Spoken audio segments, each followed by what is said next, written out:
ಇನ್ನು ನೋಡಿ, ಕಾಲಚಕ್ರ ಉರುಳಿದಂತೆ ವಿಜ್ಞಾನಿಗಳೇನು, ವಿಜ್ಞಾನವೂ ಕೂಡ ನಿಬ್ಬೆರಗಾಗುವಂಥ ಘಟನೆಗಳು ನಡೀತಾ ಇದೆ. ಯಾಕಂತ ಹೇಳಿದ್ರೆ ಹುಬ್ಬಳ್ಳಿಯೆಲ್ಲ ಆಸ್ಪತ್ರೆಯಲ್ಲಿ ನಡೆದಿರ್ತಕ್ಕಂಥ ಘಟನೆ ಇದೆಯಲ್ಲ, ಇದು ವಿಜ್ಞಾನಕ್ಕೆ ದೊಡ್ಡದೊಂದು ಸವಾಲು. ಮಗುವಿನೊಳಗೊಂದು ಮಗುವಿದೆ, ನೀವು ನಂಬಲೇಬೇಕು ಇದನ್ನ. ಹುಬ್ಬಳ್ಳಿಯ ಕಿಮ್ಸ್ ಆಸ್ಪತ್ರೆಯಲ್ಲಿ ಅಪರೂಪದ ವಿಚಿತ್ರ ಪ್ರಕರಣವೊಂದು ಬೆಳಕಿಗೆ ಬಂದಿದೆ. ನವಜಾತ ಗಂಡು ಶಿಶುವಿನ ಹೊಟ್ಟೆಯಲ್ಲಿ ಮತ್ತೊಂದು ಭ್ರೂಣ, ಹೆಣ್ಣು ಕೂಡ ಅಲ್ಲ, ಗಂಡು ಶಿಶು, ಗಂಡು ಮಗುವಿನ ಹೊಟ್ಟೆಯಲ್ಲಿ ಬೆನ್ನು ಹುರಿ ಇರೋ ಭ್ರೂಣ ಇದೆ. ವಿಚಿತ್ರ ಮಗುವಿಗೆ ಜನ್ಮ ನೀಡಿರುವಂತಹ ಕುಂದಗೋಳದ ಮಹಿಳೆ ಸೆಪ್ಟೆಂಬರ್ 23ರಂದು ಗಂಡು ಮಗುವಿಗೆ ಈಕೆ ಜನ್ಮವನ್ನು ನೀಡಿದ್ಲು. ಆದರೆ ಮಗುವಿನೊಳಗೊಂದು ಮಗು ಇರೋದು ಇದಕ್ಕೆ ಬೆಳಕಿಗೆ ಬಂದಿದೆ. ನವಜಾತ ಶಿಶು ತಪಾಸಣೆ ವೇಳೆ ಪತ್ತೆಯಾದಂಥ ಮತ್ತೊಂದು ಭ್ರೂಣ ಅಲ್ಟ್ರಾಸೌಂಡ್ ತಪಾಸಣೆ ವೇಳೆ ಪತ್ತೆಯಾಗಿದೆಯಂತೆ. ಇದೀಗ MRI ಸ್ಕ್ಯಾನ್ ಮಾಡಿಸಲು ವೈದ್ಯರು ಮುಂದಾಗಿದ್ದಾರೆ. ಮುಂದಿನ ಚಿಕಿತ್ಸೆ ನೀಡೋ ಬಗ್ಗೆ ನಿರ್ಧರಿಸಲು ವೈದ್ಯರು ಮುಂದಾಗಿದ್ದಾರೆ. ಇದು ಜಗತ್ತಿನಲ್ಲಿ ಅಪರೂಪದ ಪ್ರಕರಣ. ಬಹುಶಃ ಜಗತ್ತಿನಲ್ಲಿ ಈ ಹಿಂದೆ ಎಲ್ಲೂ ಕೂಡ ಇಂತಹ ಪ್ರಕರಣಗಳು ನಮೂದನೆ ಆದದ್ದು ನಾವೆಲ್ಲೂ ಕೂಡ ಓದಿದ ಹಾಗಿಲ್ಲ. ನವಜಾತ ಶಿಶು, ಗಂಡು ಮಗು, ಆ ಗಂಡು ಮಗುವಿನ ಒಳಗಡೆ ಮತ್ತೊಂದು ಭ್ರೂಣವಿದೆ, ಮತ್ತೊಂದು ಶಿಶುವಿದೆ. How it is even possible ಅಂತ ಹೇಳಿ. ಸೊ ಇದು ನಿಜಕ್ಕೂ ಕೂಡ ಆ ಭಾಗದ ವೈದ್ಯರಿಗೂ ಕೂಡ ಸವಾಲಾಗುತ್ತೆ. ಈ ವಿಚಾರದ ಕುರಿತಾಗಿ ಹೆಚ್ಚಿನ ಮಾಹಿತಿಯನ್ನು ನೀಡಲಿಕ್ಕೆ ನಮ್ಮ ಪ್ರತಿನಿಧಿ ರವಿಕುಮಾರ್ ಉಳ್ಳಾಗಡ್ಡಿ ನಮ್ಮೊಟ್ಟಿಗೆ ದೂರವಾಣಿ ಸಂಪರ್ಕದಲ್ಲಿದ್ದಾರೆ.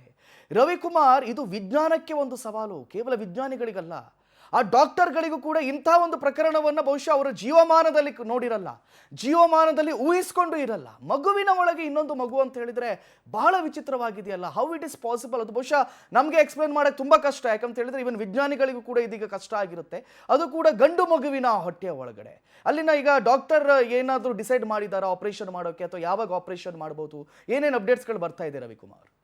ಕಾರ್ತಿಕ್, ಪ್ರಮುಖವಾಗಿ ಹುಬ್ಬಳ್ಳಿಯ ಕಿಮ್ಸ್ ಆಸ್ಪತ್ರೆಯಲ್ಲಿ ಇವತ್ತೊಂದು ದೇಶವೇ ಬೆಚ್ಚಿ ಬೀಳುವಂತಹ, ಅದು ದೇಶದಲ್ಲಿ ವಿಶೇಷವಾದಂತಹ ವೈದ್ಯ ಲೋಕಕ್ಕೆ ಸವಾಲಾಗಿರುವಂತಹ ಒಂದು ಪ್ರಕರಣ ಬೆಳಕಿಗೆ ಬಂದಿದೆ. ಈಗಾಗಲೇ ಗಂಡು ಮಗು ಜನಿಸಿದಂತಹ ಒಂದು ಕುಂದಗೋಳ ತಾಲೂಕಿನ ಮಹಿಳೆಯೊಬ್ಬರು ಗರ್ಭಿಣಿ ಆದಂತಹ ಒಂದು ಮಹಿಳೆಯರಿಗೆ ಹೆರಿಗೆಯಾಗಿದೆ. ಈ ಒಂದು ಹೆರಿಗೆ ಆದಂತಹ ಗಂಡು ಮಗುವಿನಲ್ಲಿ ಮತ್ತೊಂದು ಭ್ರೂಣ ಪತ್ತೆಯಾಗಿದ್ದು, ಈ ಒಂದು ವಿಚಾರವನ್ನ ಕೆಲವೊಂದು ಬಾರಿ ವೈದ್ಯ ಲೋಕದಲ್ಲಿ ಕೆಲವೊಂದು ವಿಶೇಷವಾದಂತಹ ಒಂದು ಅಚ್ಚರಿಗಳು ನಡೀತವೆ ಎಂಬುದಕ್ಕೆ ಈ ಒಂದು ಘಟನೆ ಸಾಕ್ಷಿಯಾಗಿದ್ದು, ಸದ್ಯ ಎಲ್ಲವುಗಳನ್ನ ಪರೀಕ್ಷೆಗೆ ತೆಗೆದುಕೊಂಡಿರುವಂತಹ ವೈದ್ಯರು ಆ ಒಂದು ಮಗುವಿನಲ್ಲಿರುವಂತಹ ಮತ್ತೊಂದು ಭ್ರೂಣವನ್ನು ಮಾಹಿತಿಯನ್ನ ಕಲೆ ಹಾಕ್ತಾ ಇದ್ದಾರೆ. ಈ ಒಂದು ವಿಚಾರ ಕುರಿತಂತೆ ದೇಶದಲ್ಲಿರುವಂತಹ ಬೇರೆ ಬೇರೆ ರೀತಿಯಾದಂತಹ ವೈದ್ಯರನ್ನ, ಹಿರಿಯ ವೈದ್ಯರನ್ನ, ಪ್ರಯೋಗಾಲಯವನ್ನ ಎಲ್ಲವನ್ನ ಸಂಪರ್ಕ ಮಾಡಿರುವಂತಹ ಕಿಮ್ಸ್ ಆಸ್ಪತ್ರೆ ವೈದ್ಯರು ಆ ಮಗುವಿನ ಹುಟ್ಟಿರುವಂತಹ ಮಗುವಿನ ಮತ್ತು ಮಗುವಿನ ಒಳಗೆ ರವಿಕುಮಾರ್, ನಾನು ನಿಮ್ಮನ್ನ ಮಾತಾಡಿಸ್ತೀನಿ. ನನ್ನೊಟ್ಟಿಗೆ ಇದೀಗ ಕಿಮ್ಸ್ ಆಸ್ಪತ್ರೆಯ ನಿರ್ದೇಶಕರಾಗಿರ್ತಕ್ಕಂತಹ ಡಾಕ್ಟರ್ ಈಶ್ವರ್ ಹಸಬಿ ಅವರು ನನ್ನ ಜೊತೆ ದೂರವಾಣಿ ಸಂಪರ್ಕದಲ್ಲಿದ್ದಾರೆ. ಸರ್ ನಮಸ್ತೆ, ಕೇಳಿಸ್ತಾ ಇದೆಯಾ? ನಮಸ್ತೆ, ನಾನು ಡಾಕ್ಟರ್ ಈಶ್ವರ ಶ್ರೀ, ವೈದ್ಯಕೀಯ ಅಧೀಕ್ಷಕರು. Yes sir, okay sir. ಇದು ನಿಜಕ್ಕೂ ವಿಜ್ಞಾನವನ್ನೇ ನಿಬ್ಬೆರಗಾಗಿಸುವಂತಹ ವಿಚಾರ ಇದು. ಸೊ ನೀವು ಕೂಡ ಇದ್ರ ಬಗ್ಗೆ ಸ್ಟಡಿ ಮಾಡಿರ್ಲಿಕ್ಕಿಲ್ಲ ಅಂತ ಎಣಿಸ್ಕೊಳ್ತೀನಿ. ಇದು ನಿಮಗೂ ಕೂಡ ಒಂದು ದೊಡ್ಡ ಸವಾಲಾಗಿದೆ sir. How it is even possible? ಒಂದು ನವಜಾತ ಶಿಶುವಿನ ಒಳಗಡೆ, ಅದು ಕೂಡ ಗಂಡು ಮಗುವಿನ ಶಿಶುವಿನ ಒಳಗಡೆ ಮತ್ತೊಂದು ಭ್ರೂಣ ಪತ್ತೆ ಆಗುವಂಥದ್ದು, ಇದು ವಿಜ್ಞಾನದಲ್ಲಿ ಈ ಪಾಸಿಬಿಲಿಟಿಗಳು ಏನಾದರೂ ಇದೆಯಾ ಸರ್? ಇದು ಎವ್ರಿಥಿಂಗ್ ಈಸ್ ಪಾಸಿಬಲ್. ಇದು ವಿರಳದಲ್ಲಿ ಅತಿ ವಿರಳ ಪ್ರಕರಣ. ಇಂಥವು ಇಡೀ ಜಗತ್ತಿನಲ್ಲಿ 200 ಪ್ರಕರಣಗಳು ದಾಖಲಾಗಿದ್ದವು. ಈ KMCRI ಇದು ಫಸ್ಟ್ ಒಂದನೇ ಪ್ರಕರಣ. ಇವನ್ ಇಂಡಿಯಾದಲ್ಲೂ ಇಡೀ ಭಾರತದಲ್ಲೂ ಇವು ಕಡಿಮೆ ಅಂತ ಹೇಳ್ಬೋದು. ಇದಕ್ಕೆ ಕಾರಣ ಇದೆ ಅಂತ ಹೇಳಲಿಕ್ಕೆ ಆಗುದಿಲ್ಲ. ಜೆನೆಟಿಕ್ ಅಬ್ನಾರ್ಮಲಿಟಿ ಇರಬಹುದು, ಆದ್ರೆ ಅವರ ಕುಟುಂಬದಲ್ಲಿ ಯಾರೂ ಆತರ ಇಲ್ಲ. ಒಂದು ಅವರ ತಂದೆ ಮಾತ್ರ ಅವಳಿ ಜವಳಿ, ಉಳಿದಂತೆ ಅವರು ಚೆನ್ನಾಗಿದ್ದಾರೆ, ನಾರ್ಮಲ್ ಆಗಿದ್ದಾರೆ. ಹಂಗಾಗಿ ಇದಕ್ಕೆ ಕಾರಣ ಕಂಡು ಹಿಡಿಬೇಕಾಗಿದೆ. ಆಮೇಲೆ ಲಿಟರೇಚರ್ ಎಲ್ಲ ಇದಕ್ಕೆ ಸರ್ಚ್ ಮಾಡ್ಬೇಕಾಗಿದೆ ಇನ್ನ ಸರ್. ಯಾಕಂತ ಹೇಳಿದ್ರೆ ಈ ಅವಳಿ ಜವಳಿಗಳನ್ನ ನಾವು ನೋಡಿದ್ದೀವಿ, ಅಥವಾ ಎರಡು ದೇಹಗಳು ಅಂಟಿಕೊಂಡಿರುವ ರೀತಿಯಲ್ಲಿ ಜನನವಾಗುವುದನ್ನು ನೋಡಿದ್ದೀವಿ. ಆದರೆ ಇದು ಫಸ್ಟ್ ಟೈಮ್ ಮಗುವಿನ ಒಳಗಡೆ ಮತ್ತೊಂದು ಮಗು ಅಥವಾ ಭ್ರೂಣ ಅಂತ ಹೇಳಿದ್ರೆ ಸರ್, ಇದನ್ನೀಗ ಯಾವ ರೀತಿ ಹ್ಯಾಂಡಲ್ ಮಾಡ್ತೀರಿ ಅಂತ ಹೇಳಿ? ಯಾಕಂದ್ರೆ ನಿಮ್ಗೆಲ್ಲರಿಗೂ ದೊಡ್ಡ ಸವಾಲಾಗಿರ್ತದೆ ಇದು.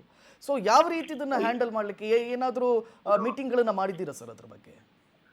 ಇದು ಮೀಟಿಂಗ್ ಮಾಡ್ತಾ ಇದೀವಿ, ಅದ್ರ ಬಗ್ಗೆ ಮಾಹಿತಿ ಕಲೆ ಹಾಕ್ತಾ ಇದೀವಿ. ಇದು ಅನ್ನೋನ್ ಫ್ಯಾಕ್ಟ್ ಅಂತೇನು ಅಲ್ಲ, ಇಂಥವು ಆಗಿದಾವು ಅಂತ ಹೇಳಿದ್ನಲ್ಲ, 200 ಪ್ರಕರಣಗಳು ಇದಾವ ಆಲ್ರೆಡಿ.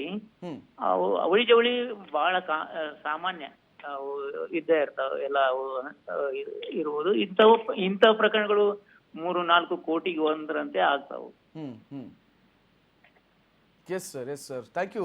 ಸೊ ನಿಮ್ಮ ಆಪರೇಷನ್ ಕೂಡ ಆಲ್ ದ ಬೆಸ್ಟ್ ಹೇಳ್ತಾ ಇದ್ದೀನಿ ಸರ್. ನೇರ ಸಂಪರ್ಕಕ್ಕೆ ಬಂದದಕ್ಕೆ ಧನ್ಯವಾದಗಳು.